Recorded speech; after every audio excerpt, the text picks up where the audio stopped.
It's good to see you guys this morning. I literally asked you and wrote it down.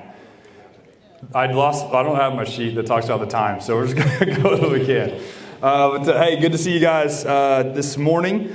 If this is your first time to one of our Institute courses, let me encourage you to come back. Kurt usually teaches here, and he does a fantastic job.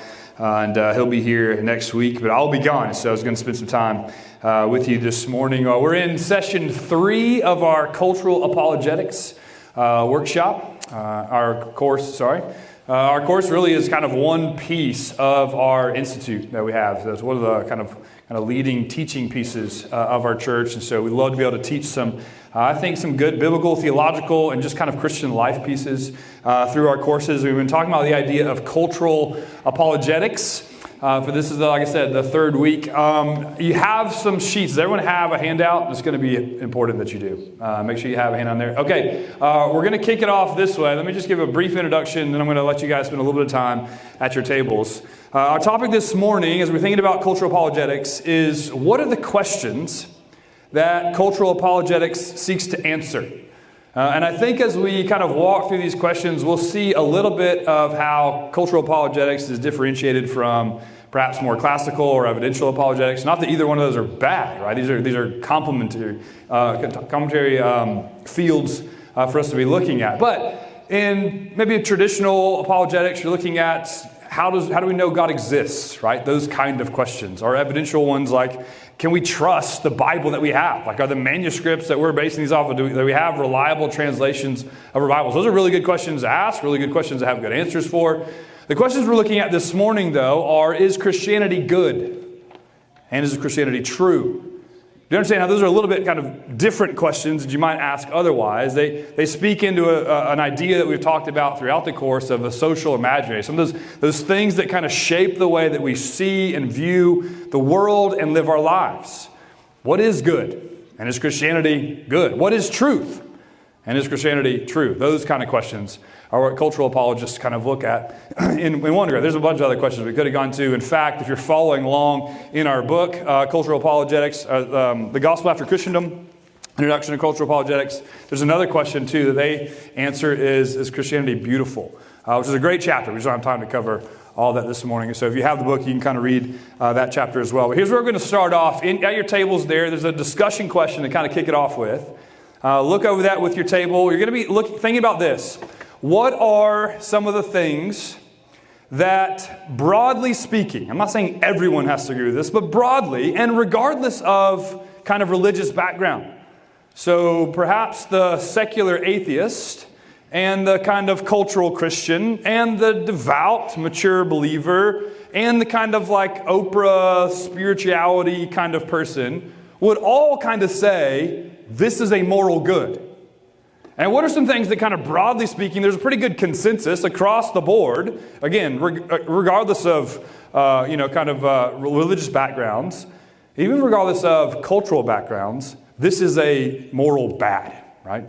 So spend a few minutes at your tables thinking through that. What are some things that you guys see broad consensus for being morally good? Some things you see broad consensus for being morally repugnant? All right. Hopefully you're able to have a little bit of time talking through those. Maybe just by kind of gesture. Were there some things, as you were talking about in your groups, that you kind of saw pretty broad consensus across all the different categories we mentioned, that this is a moral good? Anybody? Maybe somebody say one you think this was really helpful, or one we thought of. Okay, feeding the poor, right. Not a ton of people that are like, that's horrible. Right, yeah, that's right.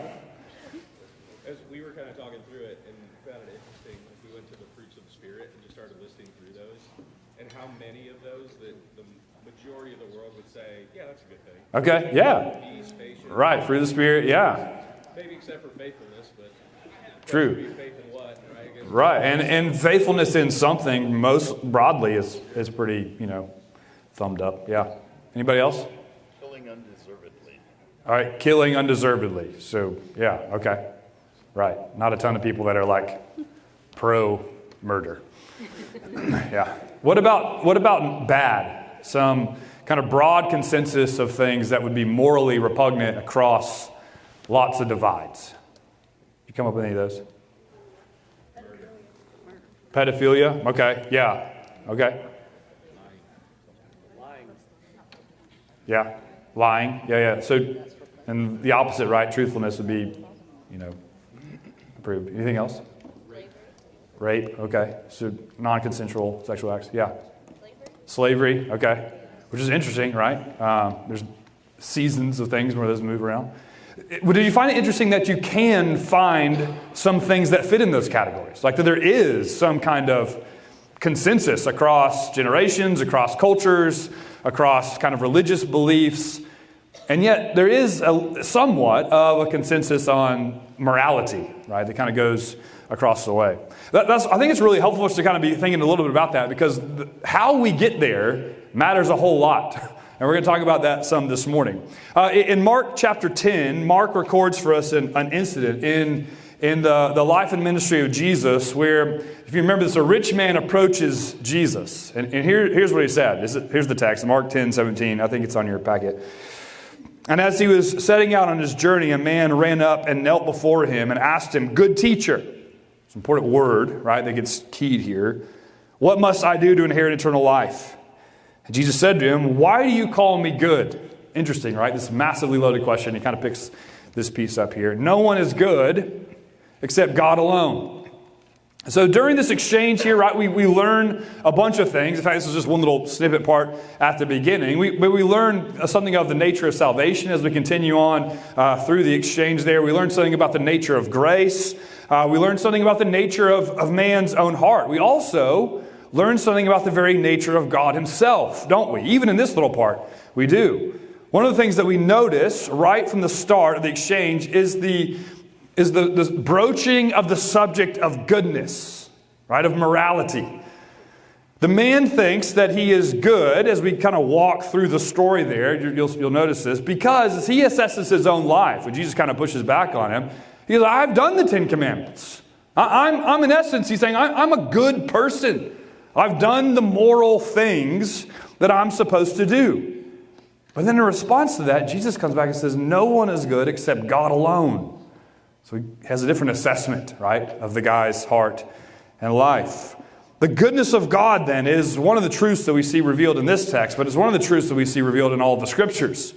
The Scriptures are God's revelation to us, something of who He is. And we learn that He is, in fact, a good God. There's a bunch of places we go outside of this little text, but there's one of them that we could kind of work through and notice that. Now, not everyone would agree, right, with the assessment that God is good, right? That's a kind of fundamental revelation of God in the Scriptures, that He is good. Some people would look at the same revelation and go, "That's not a good God. He's not actually good," right? They would have a different assessment of the revelation of God. In chapter 8 of our book there, The Gospel After Christendom, Rebecca McLaughlin cites Richard Dawkins. You know who Richard Dawkins there is? It's on your sheet. This is just a reminder. Every quote that we put on the handout is not one that we think is great. So don't necessarily tweet us putting Richard Dawkins on your sheet there as one that we are for and kind of promoting. But Richard Dawkins is a famous evolutionary biologist and also a famous atheist who wrote The God Delusion. And this is what he says in that book. "God is arguably the most unpleasant character in all of fiction. Jealous and proud of it. A petty, unjust, unforgiving control freak. A vindictive, bloodthirsty ethnic cleanser. A misogynistic, homophobic, racist, infanticide, genocidal, filicidal, pestilent, maniacal. There we go. And this next one I'm twisting up as well. Sadomasochistic and capriciously, it should say, hopefully it says that, malevolent bully." That's Dawkins' assessment of God, right? So we're saying, yes, God is good fundamentally in His essence, in His nature. The way He's revealed Himself is to be a good God. Dawkins says, no, not good. So his assessment of God is different, right, than ours would be of the Scriptures. However, interestingly, Dawkins' assessment of Jesus is different. Now, he obviously doesn't call him divine, right? He doesn't attribute to Jesus divinity. But he does see Jesus as a good, generally, moral teacher. And kind of the ethic of Jesus, as he would see it, to love your neighbor, to care for the poor, to serve others, to love those even that are hostile towards you. He sees those as good things, morally good things. And those are kind of in line with the ethic of Jesus himself. So the assessment of God as being good is not one that Dawkins would hold, and a bunch of other people would not hold that either. In fact, in the kind of line of reasoning that Dawkins is walking through is really just an ancient heresy. In the 2nd century, Marcion taught what now is formerly a heresy, that the God of the Old Testament and the God of the New Testament, different gods, different beings. The creator God of the Old Testament was wrathful and harsh, unlike the God of the New Testament, the Father who sent Jesus to die for sinners. God that he argues was the supreme being. That God was good. You can see Dawkins is just following 2nd century heretical teaching, right? That's kind of his same assessment. So Dawkins' assessment really doesn't stream too far away from that. But we're real people, right? Sometimes we say that, we're like, okay, but I don't know Dawkins. Right? I don't know Marcion. I've never read a lot of Marcion. But real people that you and I run into all the time, have a similar view of God. Right? They might not attribute it to Dawkins. They might not attribute it to Marcion. They have that, or at least they struggle in some similar kind of ways when we think about the goodness of God or morality in general. I knew a guy in Auburn who was an unbeliever and would argue that what was keeping him from following Christ. Now, listen, this is his argument. We all understand there's a spiritual battle going on. There's blindness and his suppressing the truth.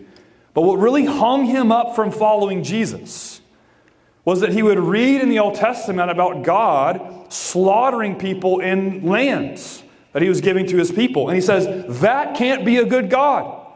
There was a moral struggle for him. He could not believe in God if that's who God was, because that is not good in his mind. Right? That's a legitimate struggle I think people could have. I think a lot of people around us in our culture might have that.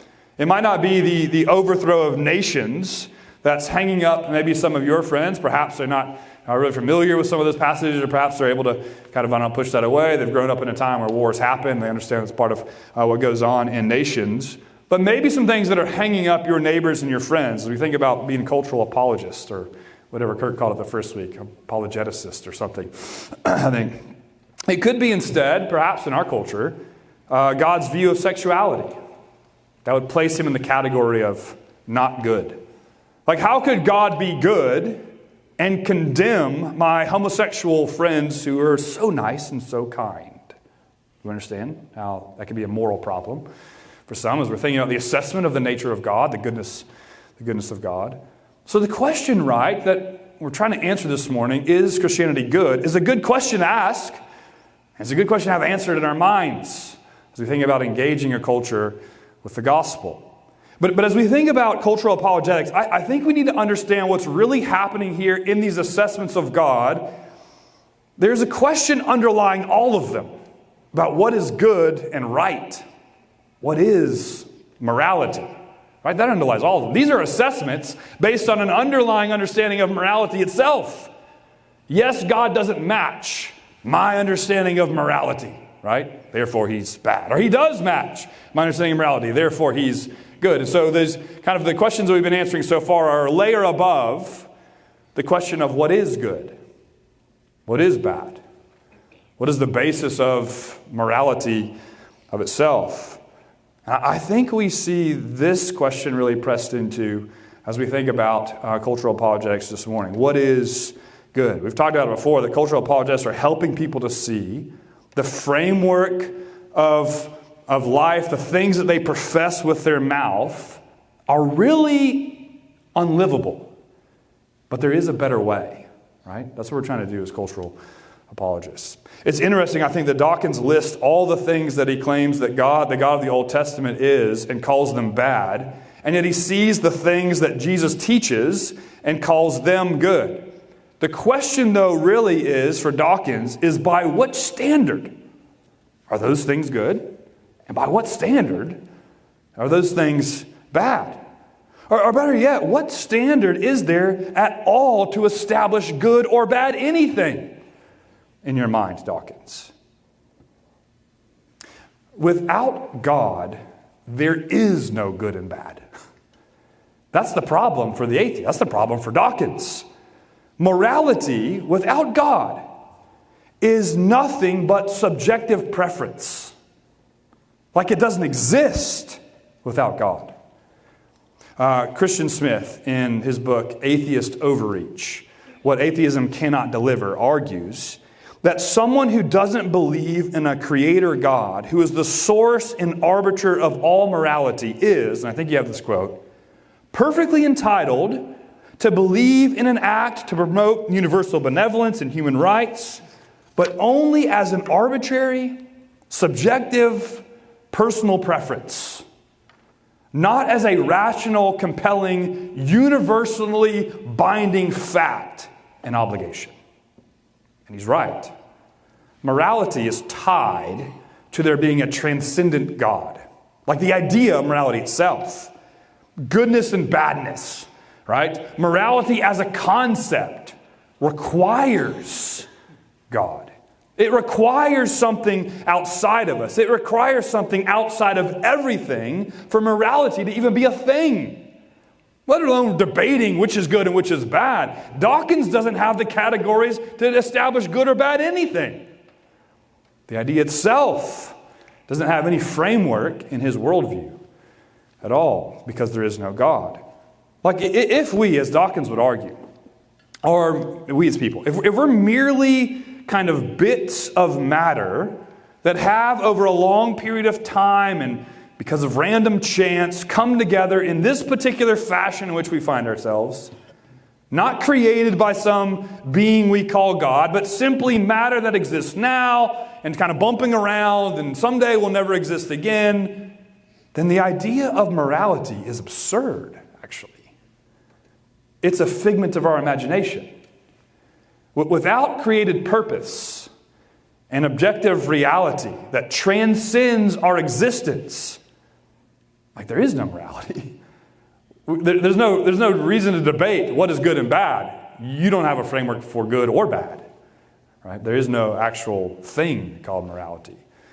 All we and everything is just material. And so there is no meaning. There is no purpose. Just random material doesn't have meaning and purpose in of itself. Just random matter that happened to be and therefore is, that means that nothing matters at all. And therefore nothing is right and nothing is wrong. The categories simply don't exist.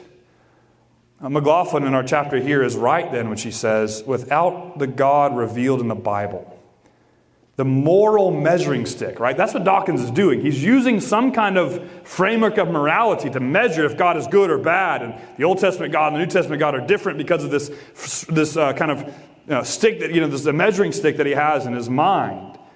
But without God, the measuring stick that we're wielding crumbles into dust and ashes in our hands.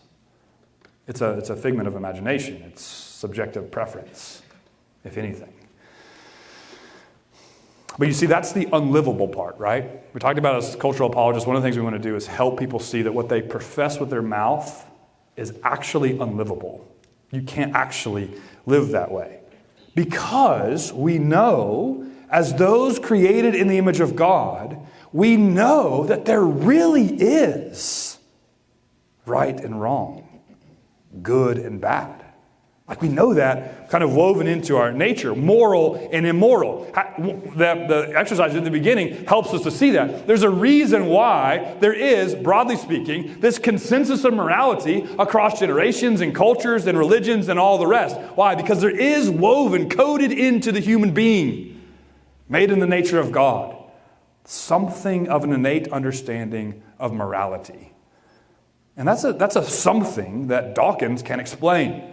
He doesn't have a framework for that. Without the existence of God and being created in the image of God, we don't have any kind of framework for that.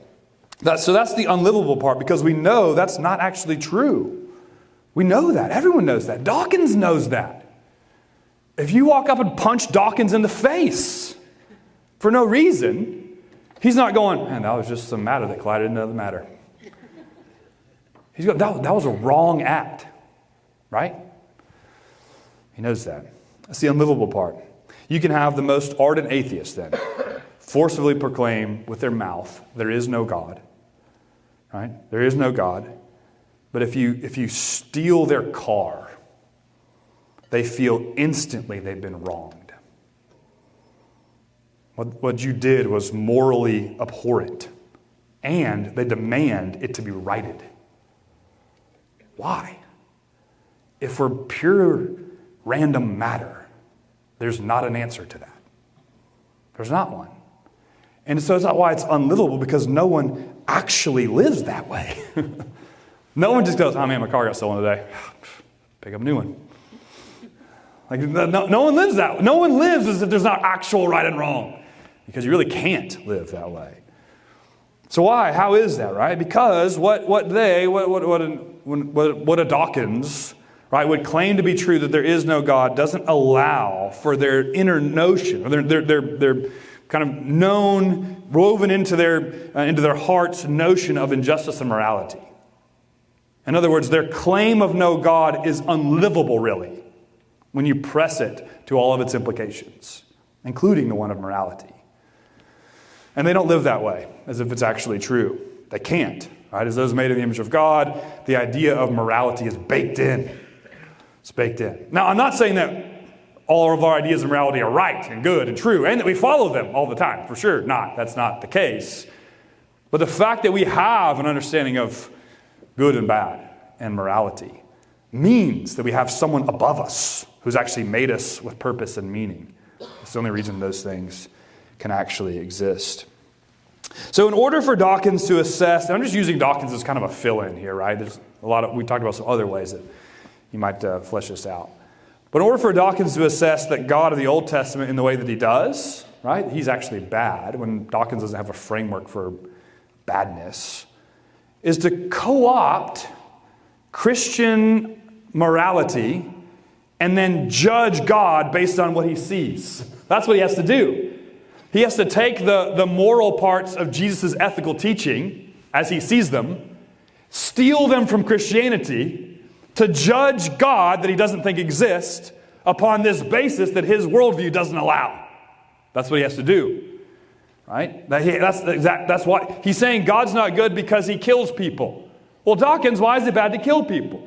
He's co-opted this morality from Christianity to assess God in the way that he wants to assess God. That's the only way he could do that, because he doesn't have a framework for that being a bad act, right? Completely at all. So one of the jobs as cultural apologists is to help people see that what they're saying with their mouth is actually unlivable, and what they're really doing is co-opting pieces of Christianity even to make their lives livable. That's part of our job, is to help them to see that. We want them to see places in which where their worldview or their social imaginary has holes that they've just never explored far enough to see the holes. And then say, you know why there's a hole there? I can tell you. And there's actually a better way that actually leads you to not having a hole there, and a livable way. And it is Christ. Like he really is the one. So it's not just to assess the problem, but it also to give the solution. That's the work of the cultural apologist, is to help people see, why are you who deny the existence of God filled with rage when something bad happens? And why is it true that it was actually bad that happened to you? That there is such a thing. To help them see that, that when they find good news or something that is good, that it is actually good. That is a real category for them. And it works as we understand something of who God is. And if you reject God, you have no way to explain the baked-in instinct that they have for morality. Morality simply doesn't exist without God. So our goal then, right, is to help them see something of the disconnect in their worldview, of their social imaginary. To help see how the things they confess to be true with their mouth is really actually unlivable if you consistently walk out what that means. You can't live without some understanding of morality. That's why no one actually does. If you punch someone, again, like I said, if you punch someone in the face unprovoked, You're not just material matter that's bumping into each other. You've done something wrong in their eyes. And you can help them see why they know that to be true. And it's actually true. Like, that's a real assessment they've made. But they don't know why they've made that assessment. But you can help them know. But we can also then, that's one part of the problem, right? It's not the job's not over, though. We say, listen, your worldview is lacking.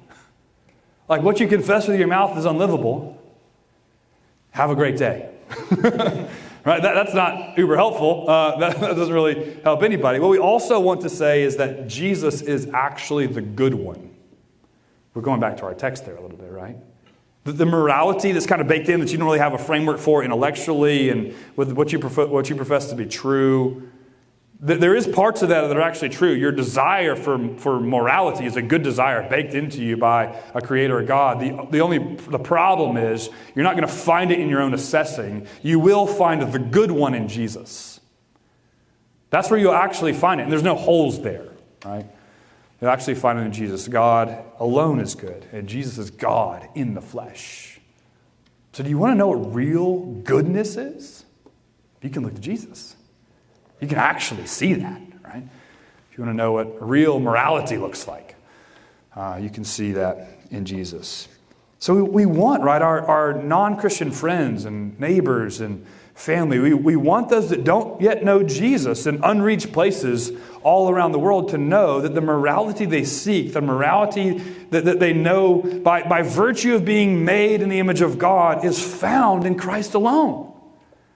We're not just understanding the problem, we're giving them the solution. It's actually in Jesus. And if they turn to anything else, if they turn to atheism or agnosticism or pantheism or any other ism really, the foundation for these ethical beliefs that they're trying to hold kind of erodes away. And it's true, right? The answer to the question, is Christianity good? It is, because Christ is. If tracking along on that, that's kind of like a little pause part here for us. And I got to track to the next part to get on time. We're close. Tracking along on that, though, we understand something of how, hopefully we understand something of the idea. Hopefully we understand something about the kind of need for helping other people to see that that's the reality. And then where we can point them to in Christ who is the go. And this isn't like all the questions answered for sure, right? This is a brief, like, it's just skimming the surface of that. But hopefully it is some framework in your mind when you're having conversations with people to understand how we can help them see the thing that's underlying the thing that they're saying. And in great love for them, help them see how it's not actually livable, but there is a real answer in Jesus. That's when Jesus lands. All of this is by the Spirit, right, doing his work. But the gospel then lands as good news to someone who goes, oh my goodness, I don't have any kind of reason to explain why I think that's bad. But this guy, you've told me one. That's actually good news for me, right? It lands compelling that way. So that's a bit of diagnosing kind of the problem under the problem. The question, though, and this is mainly where the book's going, as we're thinking about, is Christianity itself good? It is, right, because Christ is. Now, it's true, this is where some pushback might come as we're engaging people in our culture, that Christians have not always lived out the moral nature of the Christ they follow, right? And that can be read really quickly. You say, yes, Christianity is good. I got a list of ways, right, in which Christianity has seemed to prove opposite, right? That can happen. I mean, just even in, it can be in massive scale ways. We'll look at some of those. It can be in little tiny ways. I mean, not in our church, but in other churches, right? You might have bumped into another Christian at some point, and they didn't kind of live out what it looks like to follow Jesus. We've heard of those hypothetical situations happening out there. So small scale and big scale, Christians have not always lived out the moral nature of the Christ that they follow.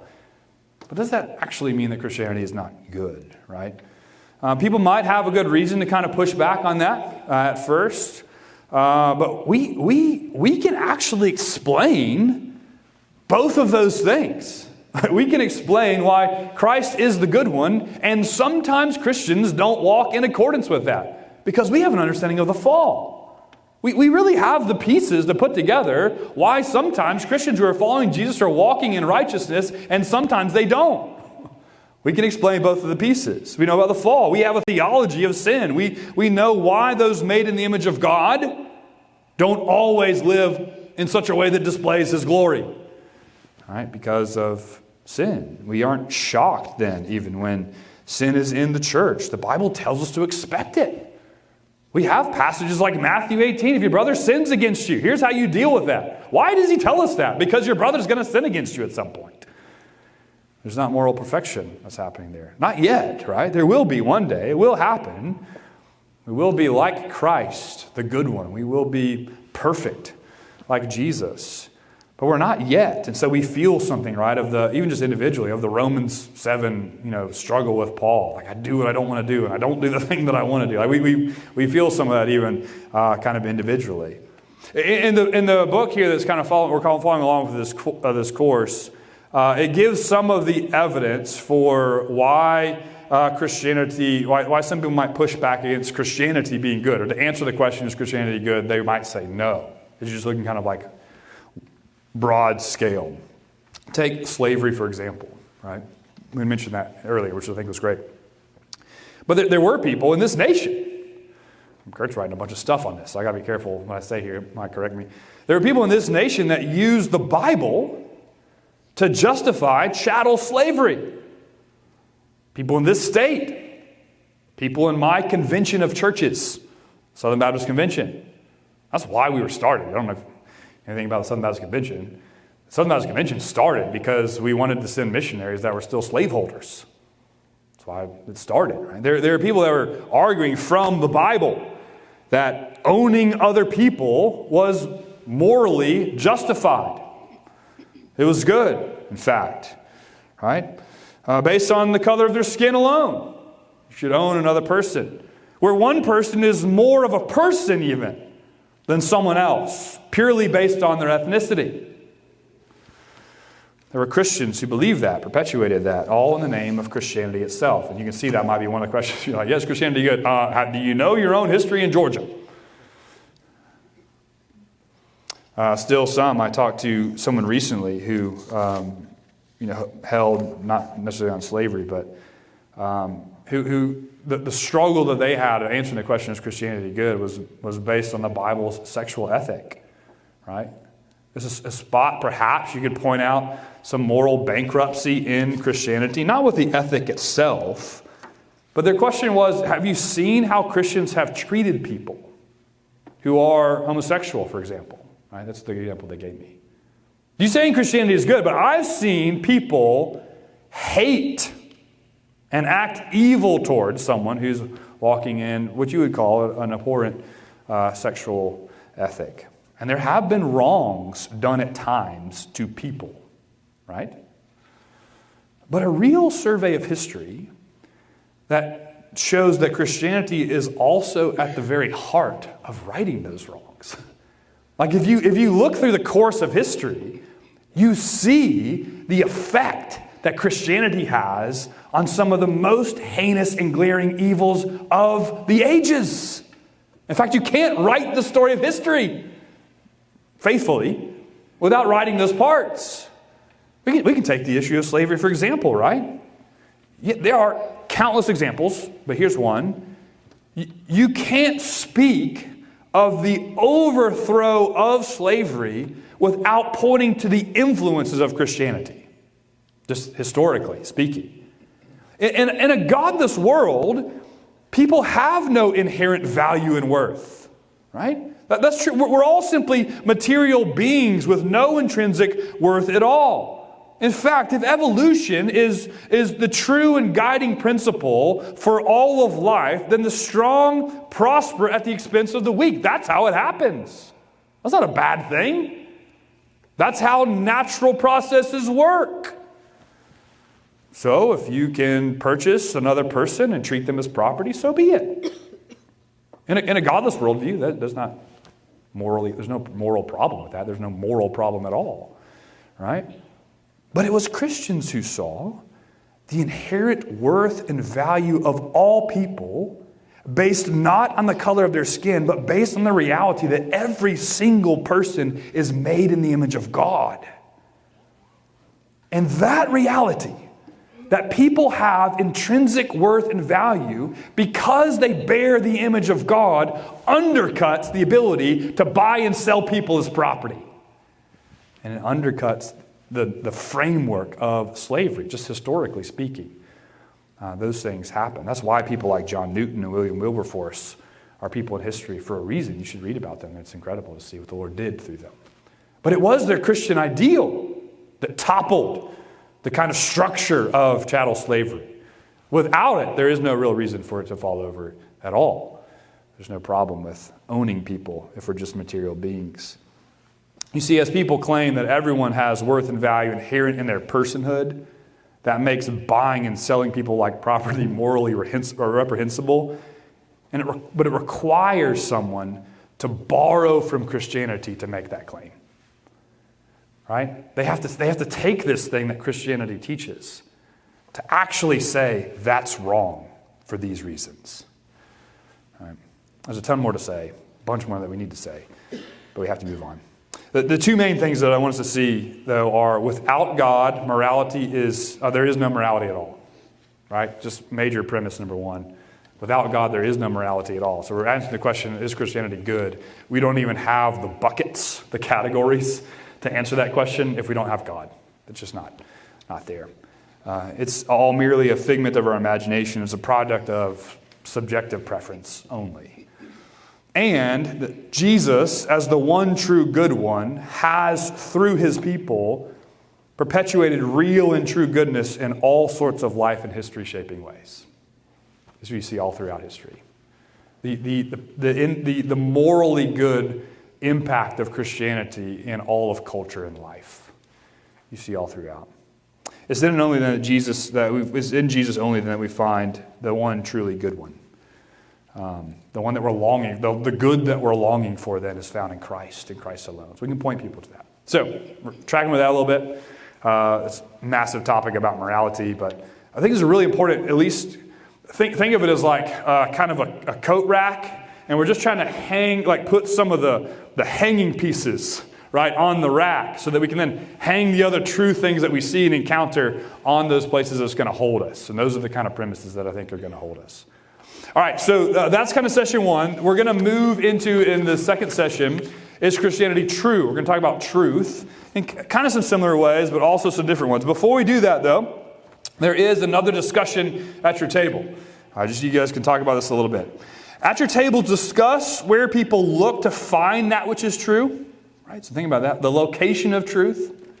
And it can be people you know. It can be just kind of cultural, understanding or analysis. Where do people look to find that which is true? Kind of a sub-question of that. Do you think most people find truth to be something that comes from outside of them or something that resides from within them? And why did you answer the way that you do? So discuss that at your table. Think about the idea of truth. Where do people see it comes from? Mainly outside, mainly inside, and why? All right, we'll spend a few minutes looking at that.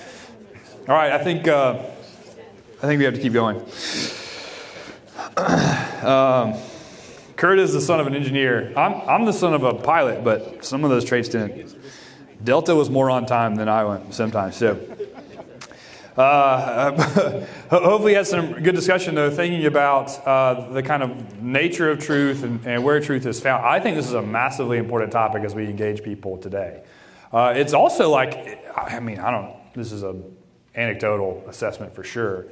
It seems like to me that this idea is moving very fast all over the place. Like if you ever feel discombobulated, like if you scroll through Twitter or scroll through whatever social media you have, you'll see posts that are talking about the exact same thing in exact opposite ways on what is true and right and good and all the rest. Like everything is just kind of in the air. There is no standard by which everyone's kind of following. It's just like all over the place.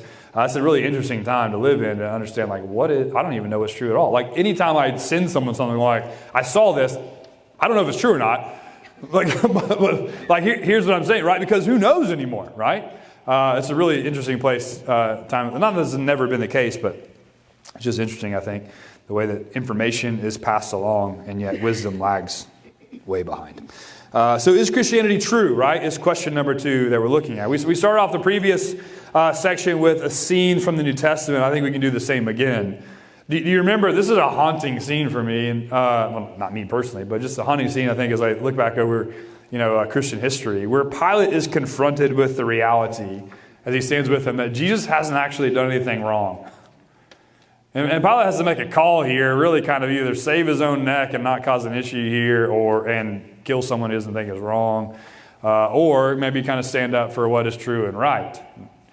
The fact that he's listed in the creeds for all of time shows you he chose the wrong way. Don't you love that? Pilate's like, seriously? Like a lot of other people did things too, right? Why do I got to be listed in these things? Anyways, but do you remember the scene? John chapter 18. So Pilate entered his headquarters again, called Jesus and said to him, "Are you the king of the Jews?" And Jesus answered, "Do you say this of your own accord, or did others say it about me?" Pilate answered, "Am I a Jew? Your own nation and the chief priests have delivered you over to me. What have you done?" Jesus answered, "My kingdom is not of this world. If my kingdom were of the world, my servants would have been fighting that I might not be delivered over to the Jews. But my kingdom is not from the world." Then Pilate said to him, "So you are a king?" Kind of trying to figure out what's true here, right? They're telling me this. You're kind of answering this in weird ways. Jesus answered, "You say that I am a king. For this purpose I was born, and for this purpose I have come into the world, to bear witness to the truth. Everyone who is of the truth listens to my voice." And Pilate faithfully says, "What is truth?" He crucifies him. So how we answer the question, what is truth, is vitally important. And again, this is one of those places where we might be able to help someone see that what they confess with their mouth is actually unlivable. And they don't live that way either. They can't. We can't. No one can. There are some in kind of a postmodern kind of way that want to push back on the reality of truth at all. Right? You can see that sometimes like in philosophical circles, but I think it comes out in just modern pop philosophy as well. That there is no objective truth. That's what you're saying. Is Christianity true? I don't even know what you mean, right? Like, what do you mean true? Like, there isn't anything that's objectively all the time true at all. Like, that's not a real category. That's a figment of kind of modernistic thinking that something could be true or not true, and that there is some objective, measuring stick for that. There is no single truth, they might argue. Truth is relative, right? Okay, maybe I don't have this kind of, what's true for you is true and fine. Well, what's true for me could be completely the opposite, and that's true and fine as well. That's relative truth. There's not an actual truth over those that's assessing which one is really true. They're both true, even if they're both completely opposite, and would cancel one another out. In other words, the kind of guiding principle is truth is what you make it to be. Right? You have your truth, I have my truth, but there's no objective truth once for all over all things. That's a made-up category. But again, no one actually lives in light of that. It's unlivable, really. You know it as soon as it comes out of their mouth. The statement alone is undermined automatically. Because when they're saying there is no objective truth, there is no truth once for all over all things, they are making an objective truth claim once for all over all things. They're saying this is actually an objective truth by which you can measure your silly notion of truth against. What have they done? Their notion of truth is unlivable. You can't even speak your notion of truth in a way that's actually the way you live it out, right? That's what I'm saying there. The statement itself is automatically undermined. If there is no truth, we would be in an unlivable situation. We need to know that which is true and right. Like we need to. We are, after all, again, made in the image of God himself, who's the fountainhead of all that is true. He is the true one. And because of that, people are searching for truth. Give that with me for a minute there. They might be searching for truth without a care for the truth. But they're searching for some kind of true place to stand, right? So when I say they're searching for truth, I don't mean that everyone is searching out the real true God. But they are searching truth, perhaps at the suppression of the truth, right? But they're searching for somewhere to stand because it's unlivable not to have truth, right? So they're searching for that some way, all the time that's happening. They want to know what they can bank on. Everyone does. We want to know a firm place to stand. We want to be able to make sense of ourselves and the world and the things that we experience. And all of that means coming face to face with that which is actually once for all, over all things true. That's what it means. To have answers to those fundamental questions everyone is asking, we have to come face to face with really objective reality and truth. Now, there are a lot of places to look to find that people find go to find what this truth is. Right? There's a lot of places people are searching for that and trying to find it. Our book, again, on cultural apologetics, I'm referencing that because much of this is coming from that. There's some other pieces in there. There's some pieces we've left behind. There's some other pieces we've added to it. But if you're reading along, I think you'll find some of those pieces that are going along. If you're not reading along, it'd be helpful reading, I think, for you. But our book, Cultural Apologetics, in chapter 10, walks through a few of these and answers the question, is Christianity true? One that I thought was interesting was the American way of determining that which is true is kind of mere pragmatism. Like almost inherently as Americans, pragmatism kind of rules the day and kind of always have. The thing that works, that's the true thing, right? We certainly see that. The location of truth then is found in that which works. It's pragmatism. How do I know that's true? Because that works. That's what's happening. That's the true thing, right? But I think one location, though, of truth or definer of truth that we must, especially in our day and age, give careful attention to, we're just talking about it here at this table, is that of subjectivism.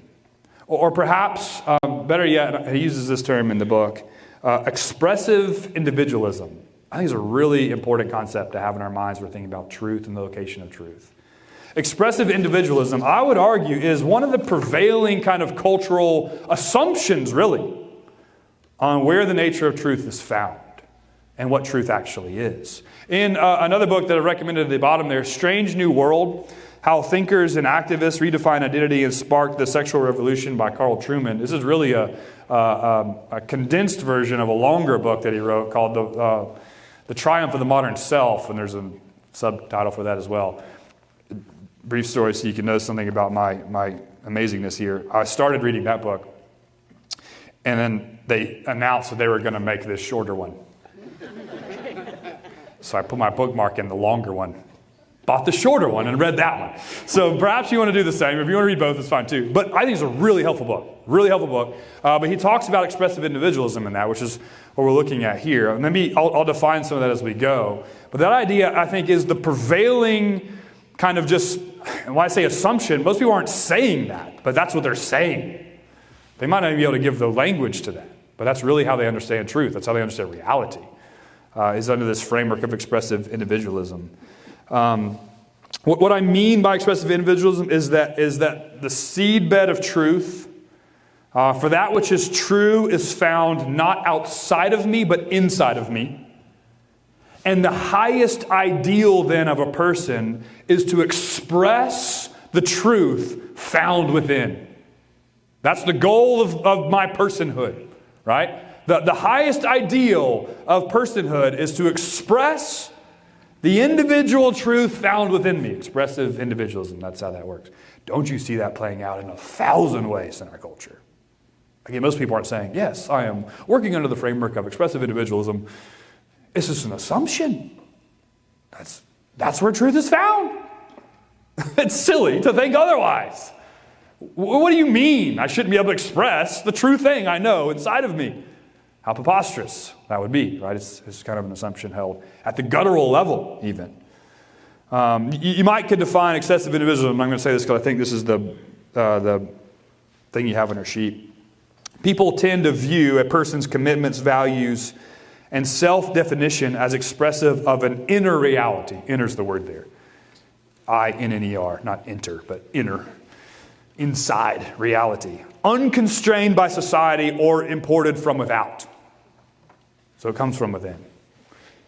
You can see how this plays out culturally in regards to, I think, gender confusion today.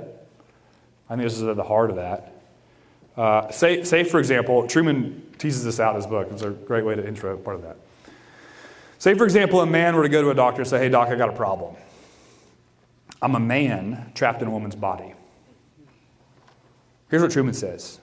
Had that been uttered by a patient to a doctor in the mid-20th century, the doctor would almost certainly have responded that the patient had a psychiatric problem, that his mind needed to be treated so as to bring its feelings into line with his physical body. Today, the doctor is more likely to respond that the problem is such that the patient's body needs to be brought into alignment with those inner feelings. It's a massive shift of where truth and authority lie. Indeed, were a doctor to respond in the earlier fashion today, he might well find himself the subject of legal action. What has changed in our society and in the social imaginary to bring this new situation about? That's a massive change of where the locus of truth is found, where the reality is actually found. One of the changes that has brought this about is where we look for truth. It was not that long ago that it was understood that truth is found outside of us and revealed to us. That we learn that which is true from outside of us, even observation, right? We observe what's happening that we might understand what's true, what's reality, what's taking place. That's what science was doing, right? Oh, let me see what's happening with this plant. That's how I know what's true about the plant, right? As I'm seeing what's happening kind of from outside of me. Now, however, things have changed kind of broadly culturally, I think. Truth is no longer seen as this objective thing outside of us that's revealed to us, but within us and discoverable really only by us. It's this individual part of the expressive individualism. Previously, right, you go back to our example that Truman blocked out there. Previously, our bodies were seen as helping us to know what is true. Am I a man? Or I can look at my body. It's helping me to know the answer to that question, right? I'm looking outside of me to see what's revealed, right? That I might know what's real and what's true. Now the feelings within, though, are the source of truth. And so if they conflict with what I see has no weight. It needs to be conformed to what I feel inside. The locus of truth is moved. There is then this ever-constant search for one's true, authentic self that everyone is in the process of both discovering and creating all the time. And if that sounds terrifying, it is. This constant search for the authentic self, and yet you only find that inside of you in such a way that's constantly changing and moving. You can see how disastrous this could be, right? If you understand that's where truth is actually found. If what is true, and when I say what is true, I mean what is true about the most fundamental and essential things of all of life, like who am I? How do I know who I am? Am I a man? Am I a woman? Can I know for sure any of those things? There's 1,000 questions you could tease out that way. But those fundamental truth questions that everyone asks, if the place I look to answer them is within, purely subjective, always changing, being discovered and created all the time, we find ourselves in an unlivable situation. We never really know the answer to those most fundamental questions of who we are and what is life. We never have an answer to those. They're moving targets all the time. And not just over seasons, sometimes from breakfast to lunch. They're a mist in our hand. Just think of the most fundamental realities of who you are, the most fundamental truths of you as a person in life is but a mist in your hand that as soon as you squeeze, it goes away. There's no place really to stand. There's no anchor which can hold. Everything changes, and it can change before lunch. The search then for what is true is never ending and always elusive. That's the place in cultural apologetics that we want to press into with our lost friends that are looking for truth in all the wrong places. It's good and right that we look and search out that which is true. You were created by the true one. Woven into you is a desire for the true things. It's a good and right desire, right? God himself has wired that into you, but to search for that in some subjective inner feeling will only lead you to misery and pain. It leads to anxiety and depression, hopelessness, anger, despair, exhaustion, because nothing of life is solid to stand on, and because the thing within us is always moving. We can't ever catch it. We can't get it. And as soon as we do, it's different, you know. But then Jesus comes on the scene and he says something both confronting and I think if we have ears to hear, comforting. I am the way and the truth and the life.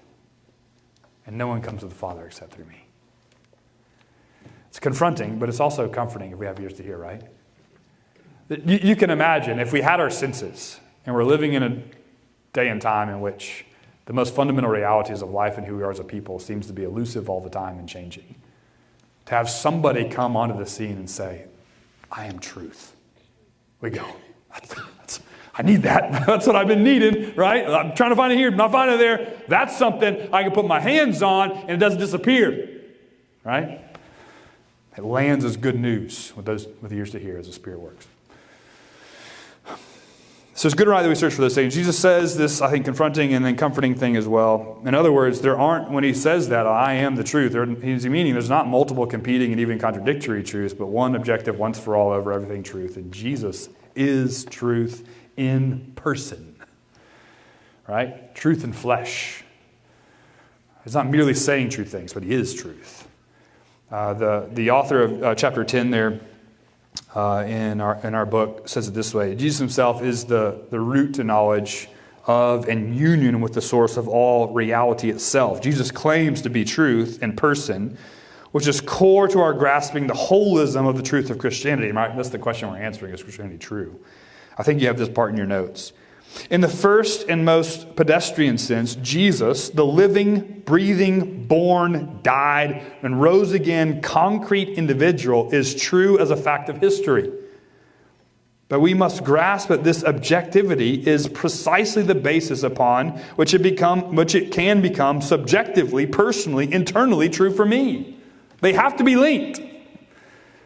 Because he is the resurrected Lord of all reality, everyone and in every place, he can speak to me and address me and claim my allegiance that he impinges upon my subjective personal reality. Do you understand what he's saying there? Only because he really is the one who is the truth, who lived and died and rose again, can it have any significance to me personally, to my inner life at all. Only because those things have happened externally. In other words, as we're presenting Christianity and presenting Christ to others, we are presenting to them not merely true ideas, but we're introducing them to the one who is himself truth.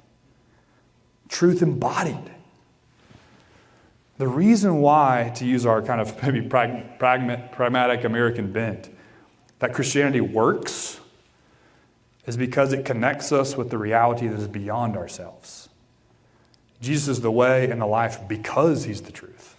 That's how that works. This is why Paul roots the meaning, the significance of the resurrection in actual events that happened in time and space. The meaning of the resurrection is not something we just derive from within ourselves. People have tried to do that.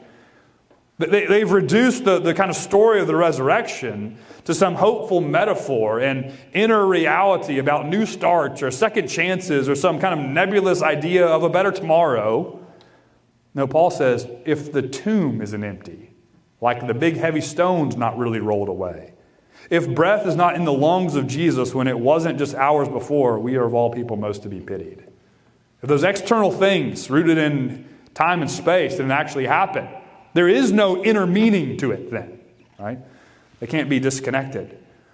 There's no inner meaning to the resurrection that's disconnected from the real events that happen outside of us. And that's actually fantastic news. That's fantastic news.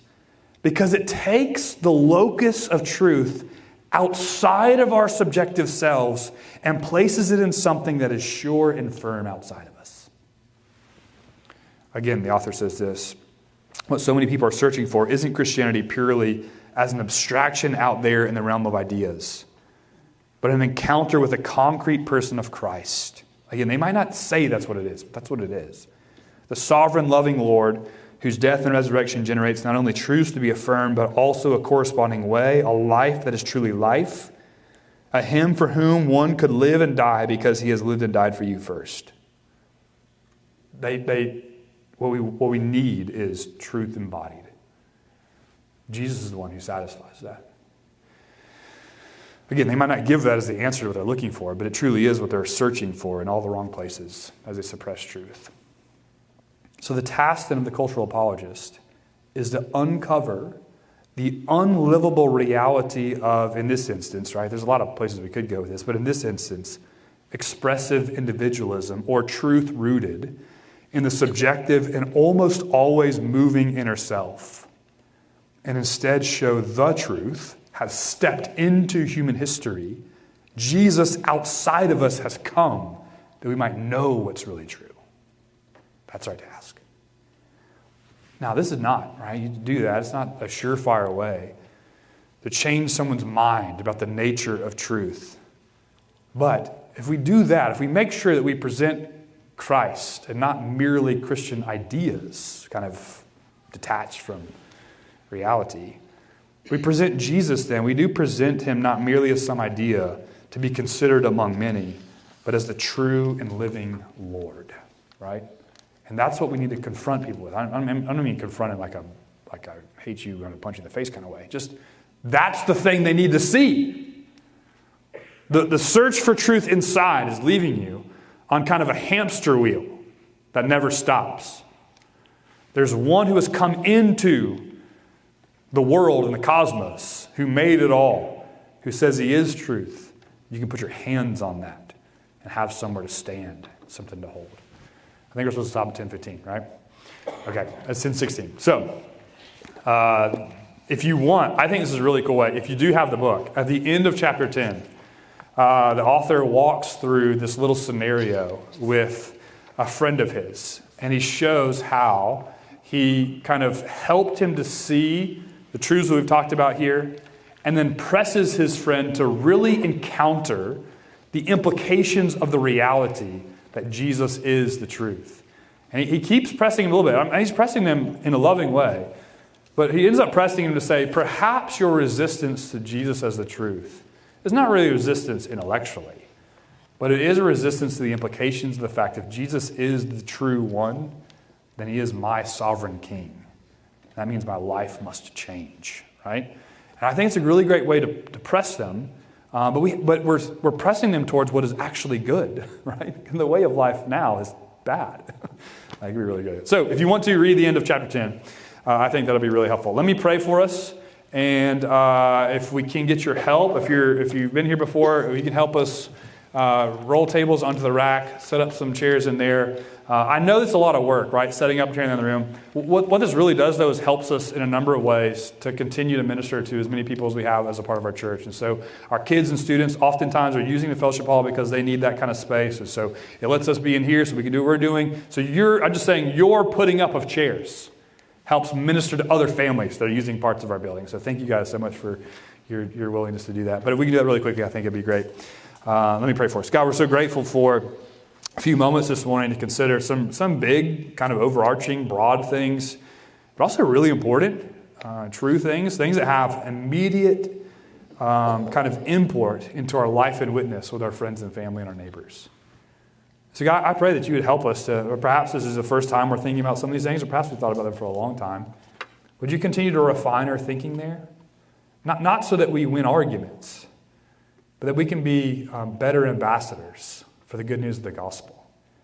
And God, I pray that as we go out and help people see the kind of unlivable spots of their confessed truths, that when we present Jesus as the one who fixes the holes, they would land on their ears as good news. They would turn from sin and trust in Christ.